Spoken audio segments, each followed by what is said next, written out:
Everest জয় তমলুকের লক্ষ্মীকান্তে বাড়ি ফেরার পথ থেকেই তাকে শুভেচ্ছা জানানোর ভিড় এলাকা জুড়ে। গাড়িতে ফুল দিয়ে সাজিয়ে ভারতীয় পতাকা লাগিয়ে বাজনা সহযোগে চলল এলাকা প্রদক্ষিণ। অবিশ্বাস্যকে সম্ভব করে ইতিহাস করলেন পূর্ব মেদিনীপুরের তমলুক শহীদ মাতঙ্গিনী ব্লকের প্রত্যন্ত মথুরি গ্রামের ছেলে লক্ষ্মীকান্ত মণ্ডল। গত সোমবার সকাল প্রায় 8:20 নাগাদ তিনি জয় করেছেন বিশ্বের সর্বোচ্চ শৃঙ্গ মাউন্ট এভারেস্ট। এই গৌরবময় মুহূর্ত জানার পর থেকেই খুশির জোয়ার বয়ে গিয়েছে গোটা গ্রামে। অপেক্ষা ছিল শুধুমাত্র তার বাড়ি ফেরার।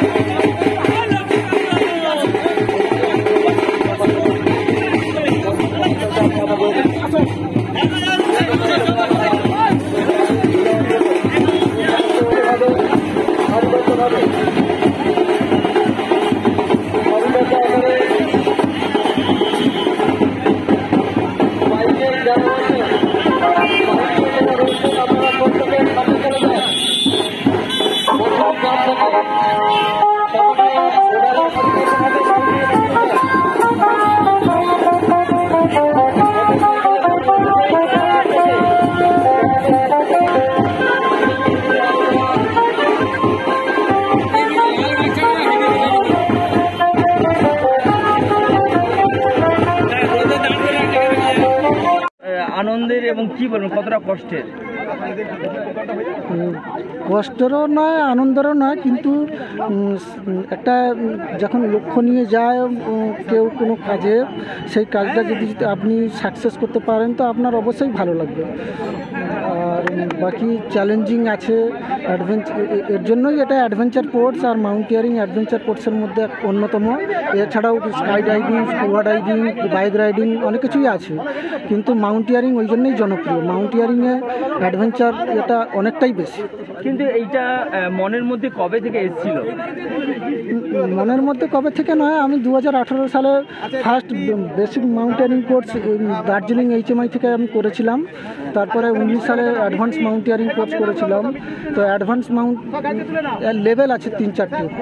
তো যদি বেসিক মাউন্টেনিয়ারিং কোর্স আপনি করেন এবং ওখানে যদি ভালো গ্রেড পান, A গ্রেড পান, তবেই আপনি অ্যাডভান্স মাউন্টেনিয়ারিং কোর্স করতে পারবেন।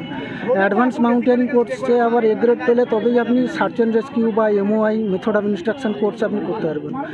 আর অনেকেই আছে যে কোর্স না করেও ক্লাইম্ব করছে, কিন্তু আমি বলবো কোর্স করে জেনে মাউন্টেনিয়ারিং ইকুইপমেন্ট ইউজ কীভাবে করতে হয় এগুলো জেনে তারপরে কোনো এক্সপিডিশনে গেলে ভালো। কত খরচ এবং প্রশাসন তরফ থেকে কতটা আপনাকে সাহায্য করেছে? না, আমার ফিনান্সিয়াল সাপোর্ট আছে। আর বাকি আমার যে স্যার আছেন, যেনার কাছে আমি ডিউটি করি, তো উনি পুরো পয়সা দিয়েছিলেন। এমনি কীরকম আর্থিক সহযোগিতার কোনো অভাব নেই। খরচা কীরকম হয়? খরচা আমি ম্যান টু ম্যান ভ্যারি করে। মোটামুটি নেপাল গভর্নমেন্ট 11,000 মার্কিন ডলার পিক ফিস হিসাবে নেয়। বাকি ওখানে যতদিন থাকবেন আপনার একটা ট্যুরিস্ট ভিসা হিসাবে পয়সা নেয়। তো এরকমই 12-13 লাখ টাকা বাদ দিয়ে বাকি টাকা সব বিভিন্ন কোম্পানি বিভিন্ন সার্ভিস অনুসারে নেয়। কেউ ডাবল সার্পা নেয়, কেউ 8টা অক্সিজেন সিলিন্ডার নেয়, কেউ 6টা নেয়। এই হিসাবে বাজেটটা মোটামুটি 30-35 লাখ তো লাগবেই।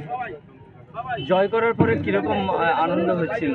না, খুব ভালো লেগেছে। সঙ্গে আর কে গিয়েছিল? সঙ্গে আমাদের ইন্ডিয়ান ক্লাইম্বারদের, মানে আমি যে কোম্পানিতে ছিলাম সেই কোম্পানির নাম হচ্ছে পায়োনিয়ার অ্যাডভেঞ্চার প্রাইভেট লিমিটেড।